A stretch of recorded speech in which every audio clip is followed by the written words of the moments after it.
Hello, welcome in this class. मैं Vijay Kumar Rai, LPM आपका हार्दिक स्वागत करते हैं अपने इस क्लास हिंदी ग्रामर में, जिसके अंतर्गत आप जानकारी लेंगे उपसर्ग और प्रत्यय की। मेरे प्रिय छात्रों, आपने पहले पढ़ा था कि जब कभी किसी भी शब्द की रचना होती है तो उस शब्द की रचना में वर्णों की सहायता ली जाती है। वर्णों के मेल से शब्द बनते हैं और शब्दों के मेल से वाक्य बनते हैं। हम अपने विचारों और भावनाओं की जो अभिव्यक्ति करते हैं, विचारों और भावनाओं की जो अभिव्यक्ति करते हैं, उसका माध्यम जो होता है वो शब्द होता है। शब्द की सहायता से ही हम अपने भावनाओं और विचारों को एक दूसरे के सामने व्यक्त करते हैं। तो अब कहने का मतलब ये है कि यदि हम अपने भावनाओं और विचारों को शब्दों के माध्यम से किसी के सामने व्यक्त करते हैं तो स्वाभाविक सी बात है कि वो भाषा सबसे अधिक समृद्ध और मजबूत मानी जाती है जिस भाषा के पास शब्दों की प्रचुरता होती है, अर्थात शब्दों की अधिकता होती है। जिस भी भाषा के पास जितने अधिक शब्द होंगे, जितनी अधिक प्रचुरता होगी, वह भाषा उतनी ही समृद्ध और मजबूत मानी जाती है। शब्दों का निर्माण दो तरीके से होता है। किसी भी शब्दों का निर्माण अर्थात शब्दों की जो भी हम रचना करते हैं वो दो तरीके से होता है। पहला होता है कि दो अथवा मूल शब्दों या धातुओं में जब हम किसी शब्दांश को जोड़ देते हैं तो एक नए शब्द की रचना होती है। जैसे मान लो अनुच्चार आपके सामने हम यदि बोल रहे हैं तो उस अनुच्चार में हमारे पास दो शब्द मिल रहे हैं, एक अन और एक चार। ये जो शब्द बन रहा है ये शब्दांश की सहायता से बन रहा है। अर्थात पहला जो शब्द हम बना रहे हैं वो मूल शब्दों या धातुओं में शब्दांशों को जोड़ करके। शब्द निर्माण में जो हम दूसरा तरीका अपनाते हैं वो दूसरा तरीका होता है कि जब हम दो अथवा दो से अधिक शब्दों को आपस में जोड़ देते हैं तो उसे एक नए शब्द की रचना होती है। जैसे सपोज मान लो कि आपके पास एक शब्द खुश दिया है और एक शब्द दिल दिया है। यदि इन दोनों शब्दों को हम एक मिला लेते हैं तो इससे एक नया शब्द हमको मिलता है खुश दिल, और इस खुश दिल शब्द के द्वारा हम एक नया शब्द प्राप्त करते हैं। तो इस प्रकार हमने ये जाना कि शब्द निर्माण के दो तरीके। नंबर 1, दो अथवा दो से अधिक शब्दों को आपस में जोड़ दें तब एक नया शब्द बन जाएगा।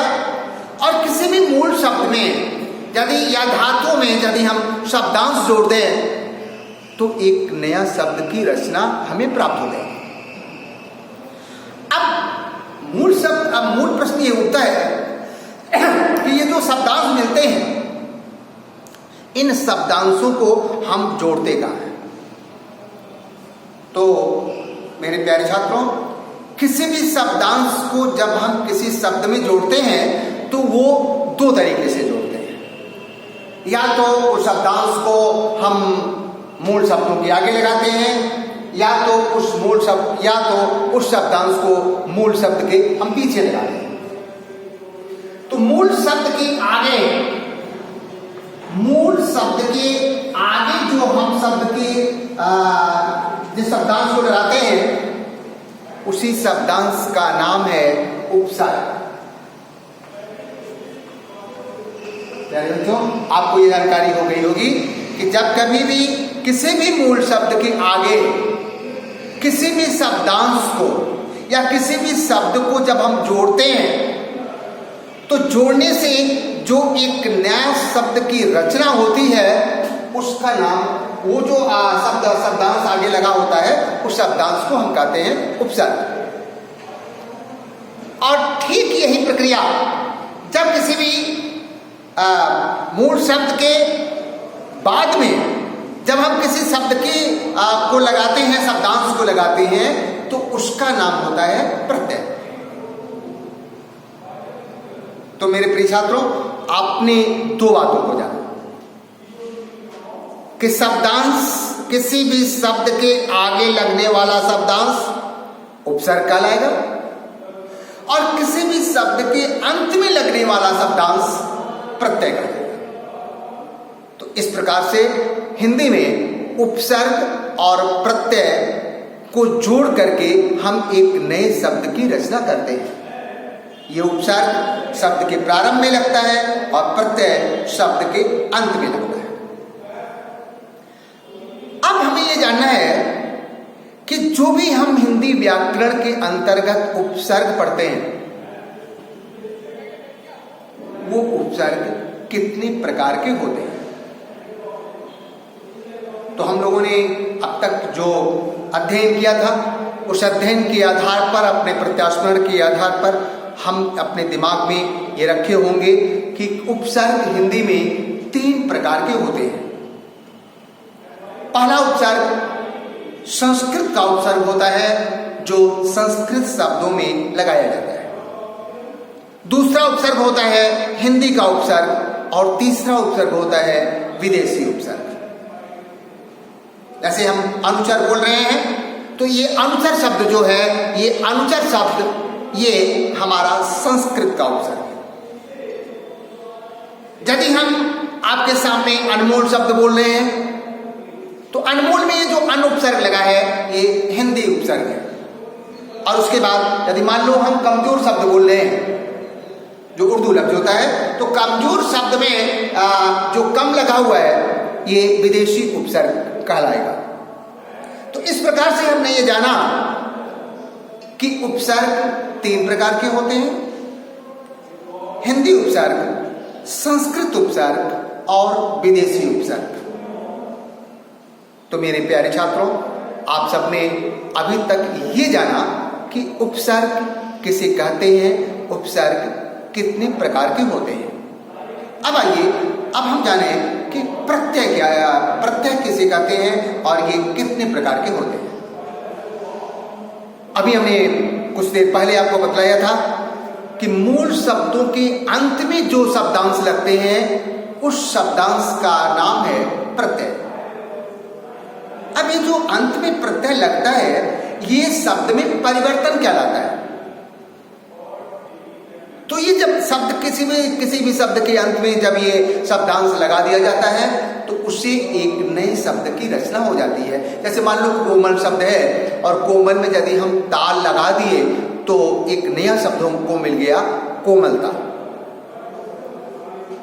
और दूसरा कार्य जो वो प्रत्यय करता है, पहला काम तो ये किया कि उसने एक नए शब्द की रचना कर दी, और दूसरा काम उसने ये किया कि उस शब्द का अर्थ बदल दिया।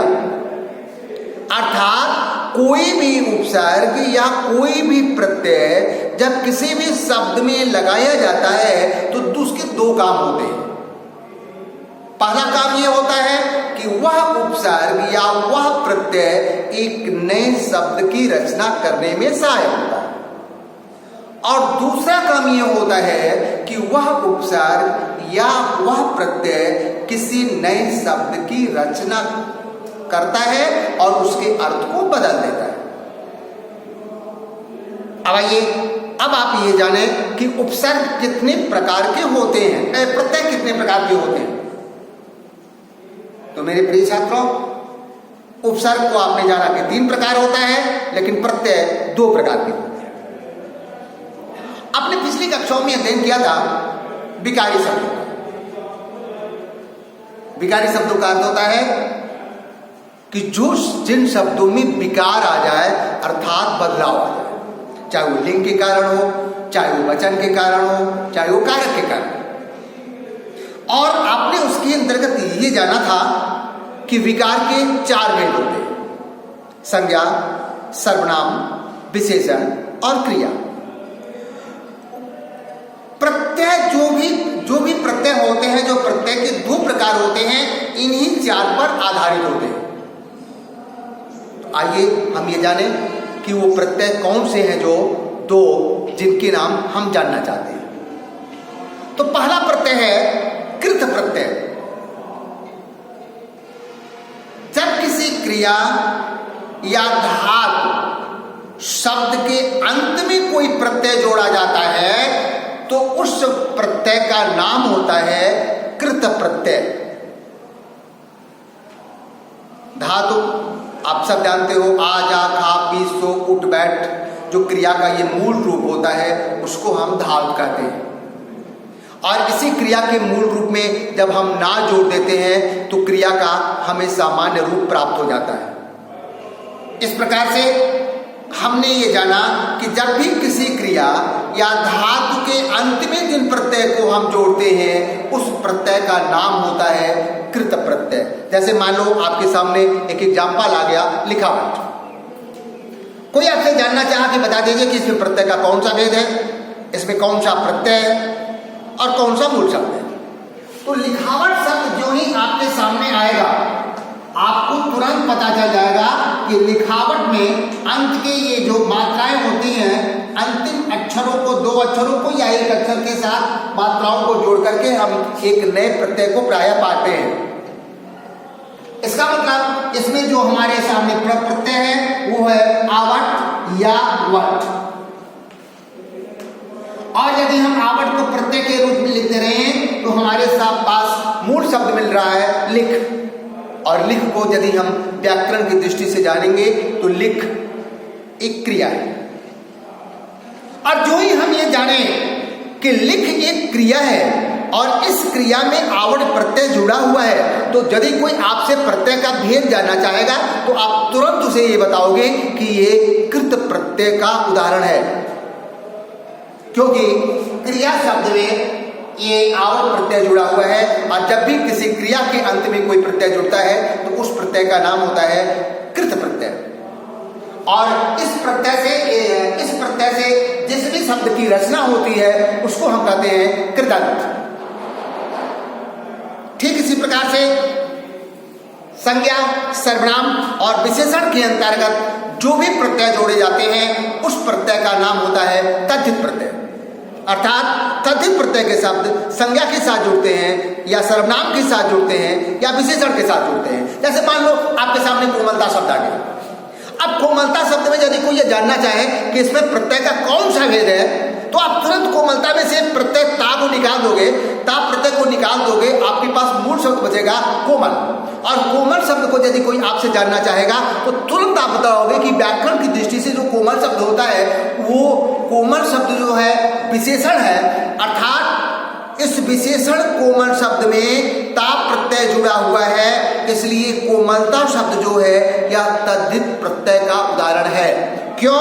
क्योंकि तद्धित प्रत्यय की जो परिभाषा होती है वो हमें ये संकेत करती है कि किसी भी संज्ञा, सर्वनाम या विशेषण के अंत में जो भी प्रत्यय जोड़ा जाता है उस प्रत्यय का नाम होता है तद्धित प्रत्यय। और इस तद्धित प्रत्यय से जिस भी शब्द की रचना होती है उसे हम तद्धितांत कहते हैं। तो जो ही हमारे सामने कोमलता, सुंदरता, अपनापन या बचपन जैसा शब्द हमारे सामने आए, आप तुरंत किसी को बताओगे कि ये तद्धित प्रत्यय का एग्जाम्पल है। क्योंकि बचपन में बच्चा शब्द जो है, बच्चे की जो अवस्था होती है उसको हम बचपन बोलते हैं। बच्चा व्याकरण की दृष्टि से संज्ञा कहलाता है, इसलिए बचपन जो है ये तद्धित प्रत्यय का उदाहरण है। ठीक इसी प्रकार से अपनापन में पन प्रत्यय जुड़ा हुआ है। अपना हमारे पास सर्वनाम का शब्द है और सर्वनाम में ये पन प्रत्यय जुड़ा हुआ है, इसलिए अपनापन जो शब्द है ये सर्वनाम का एग्जाम्पल है। और ठीक इसी प्रकार